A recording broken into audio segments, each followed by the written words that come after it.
Hello and welcome to Nathan's Garage. I'm Nathan Kershaw. If you'd like to support the channel at all, head down to links and see some of the merch stuff. There's also the PayPal pool tip jar, which is just like a tip jar. It all helps the channel.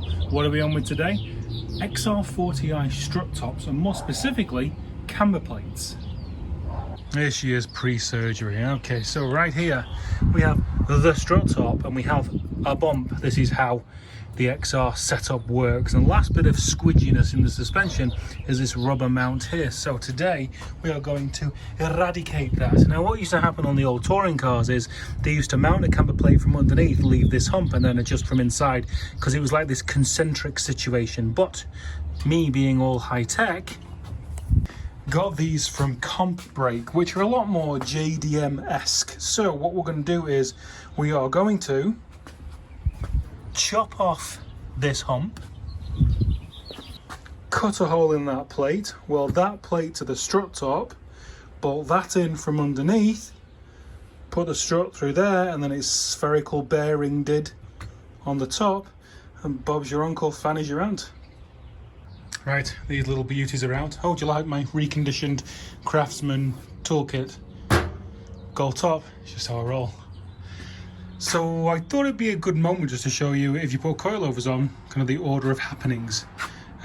So you've got this, then you have the rubber part on the strut of the car, then you have a cap, then you have another nut that goes on this, because when this is tight, it goes all the way down, and then this thread is exposed. Then you have another nut that kind of sandwiches it all together. So you got the nut that comes off, then you've got a washer, then that cap, then some beautifully machined spacers of mine to get the ride height to come up a little bit. How do you like that? It's quality right there. And then the bearing that it all turns on. Now I don't know what's going to happen with this. I'm pretty sure it's going to turn in this spherical bearing, so I'm going to be doing away with that. So we've got that spacer there. See how it goes now? I definitely need a taller tripod. It's gonna be something like that. Up in there. Game on. Just strip that down. Transfer the template over onto a piece of card. There's 30 holes around the outside, so 10 hole intervals. Not going to be there, just double checking.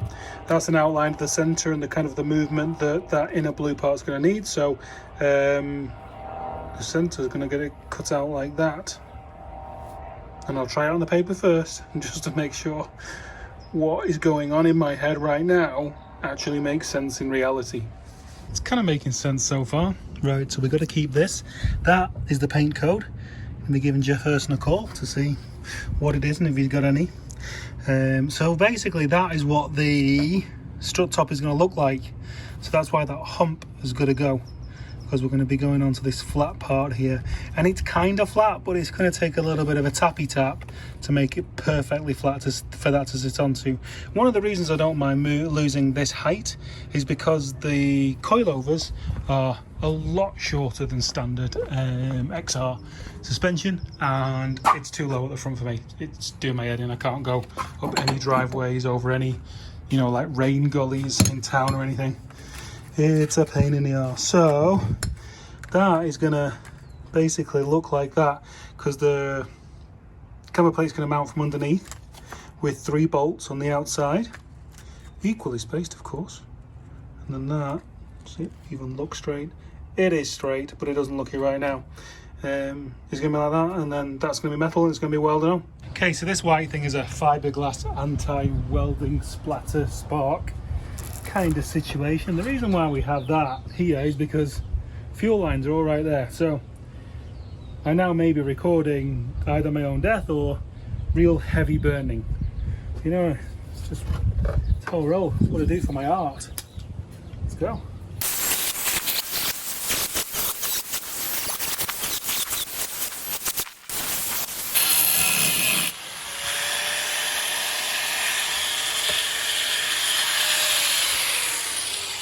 Okay, first bit done, and I didn't die, not even once. So that's where we've got to.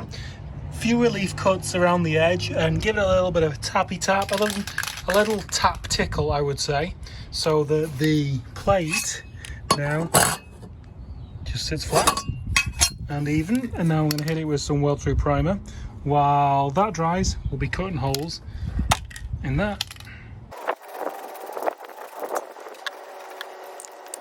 I was always very preoccupied with this point because round, don't like measuring off round. So I actually eyeballed this, taped it, and then I put a straight edge up the side of the strut all the way around, well, you know, 5 or 6 points, and it is 11mm in, so it's perfectly kind of centered, if you will. And then what I did is I got this square edge against the, like the flitch panel, we used to call it in England, inner wing, whatever you want to call it. And if you can see, that is how I'm going to get them equal on both sides. So that's taped into place now. All good and ready to go. I've looked on the other side and there's no bumps or anything on this flitch on the other side that are going to throw me off. Now, if I angled it that way, I could probably get some caster in as I was introducing camber, but I'm not going to go that far with my zero knowledge of suspension tuning on cars. So I'm just gonna, I think these are angled in a little bit anyway, so I am going to get some caster, but I don't want to do a 45 and really suck the coilover in and back. It's supposed to be good, but seemed a lot. There we go. Sits in nice, and it's actually going to sit in from there and going to look like that. Okay, so I'll turn the gas right up because as I'm getting these gusts of wind, I don't want it to unshield it.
It's a while since I've welded that much, so just turn the machine up and burnt it in well.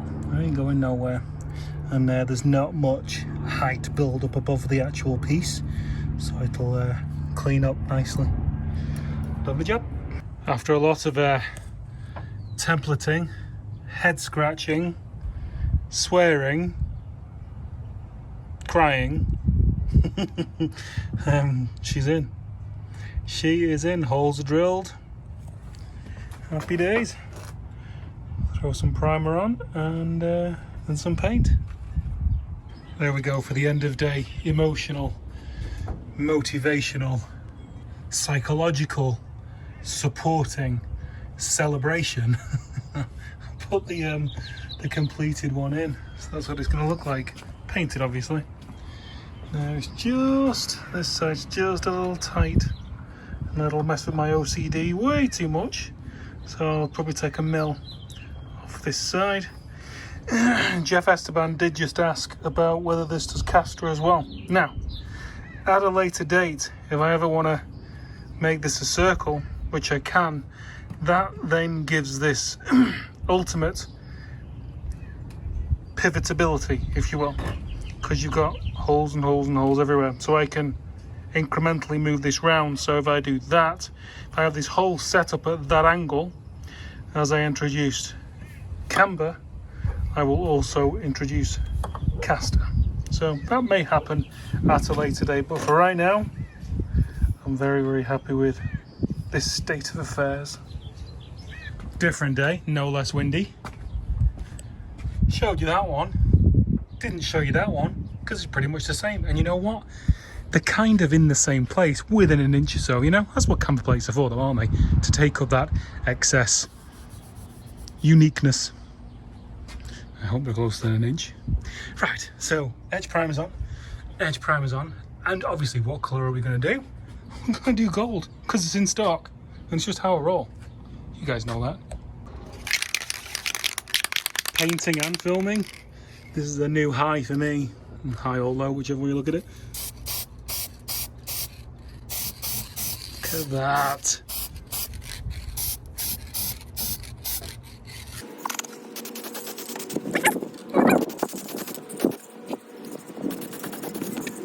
Look at that, you literally would not know. I didn't use the paint code, it's such a close match. Can hardly tell the difference. Happy days. Right, so what I did underneath here, which, oh, I'm quite sure some of you are gonna question. So you see the grey stuff? That's JB Weld. Now, I was gonna put seam sealer in there, but then I thought, why? First of all, I don't have any. And second of all, JB Weld, you know, obviously I've spot welded all that underneath there. And then just giving it a thin skim so I can sand that down so it's perfectly flat. So where the actual camber plate is going to fit is going to be totally flat. Yeah, happy with that as well. I made a bit of an executive decision. I wondered, and I actually thought and never considered this because it was a foregone conclusion in my mind. I thought that these may be used for the turning and pivot, you know, the actual ball pivot itself, but they're rock hard, which is good, which makes me think they only should be used for that part when the suspension's going up and down. So executive decision has been made, and I've put on this original gas shock kit, that spring cup and that spacer was with it, and that all sits under there as you saw before. So what I've done is I've put the original XR shock top bearing, like steering bearing, stacked it in there. So this is part of the comp brake kit, so then that's going to go through the spherical part, and then hopefully there's enough thread for that to go down and lock it in. I think that's right. And that's where we're up to with the strut top modification camber plate install situation. A few jobs going on in the XR right now which are holding this one up, but truck bed linered that whole situation in there, plenty of coats, nice and thick, and it's all fitted up and in there. So that job in itself is actually complete. I'm waiting for steering rack parts to put that back on, and we're doing a bit of a alternator situation there. But that's it for now. Thanks for watching. Hope it helps some of you guys.